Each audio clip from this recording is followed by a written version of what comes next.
我勒个豆，爆炸了！就在俺们面前爆炸了。那么今天咱们这个肌肉人和这个爆炸会有什么奇妙的结合呢？来吧，跟我一起来做一个非常有趣的小实验吧。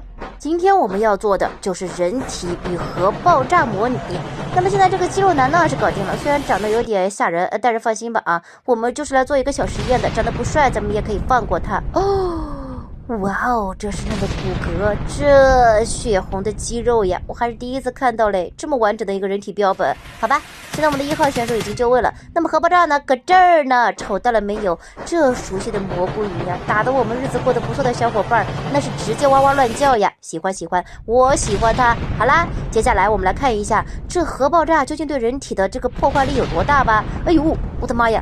说倒就倒，是啊，这是被烧伤了吗？我勒个豆，这是第二阶段了哟。第一阶段直接被推飞20里远呢。现在我们看看这第二阶段和第3阶段会有什么样的反应吧。好啦，他已经就位了，我们来看一下，嘣的一声，我勒个豆啊！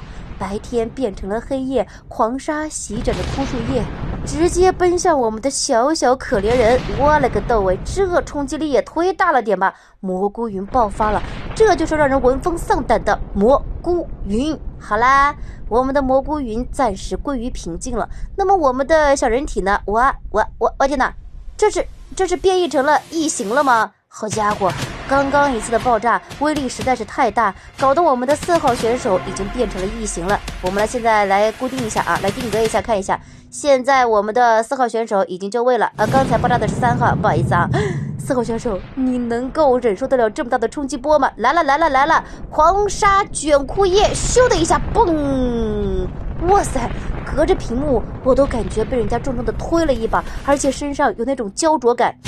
哇，大风确实鸡肉味呀，我现在好像的烧烤味啊。好了，我们的第4号实验已经做好了，那么4号选手现在怎么样了？我们找一找吧。4号选手不会已经烟消云散了吧？5号选手，你要不要先离开一下呀？看来是不行了。5号选手坚持要把实验做完。那么这一次，我们再来看一下第5次核爆炸带来的危害、带来的攻击、带来的巨大毁灭感吧。哇塞，你们隔着屏幕只能看到这小小的一丢丢，像火焰一样喷发出来。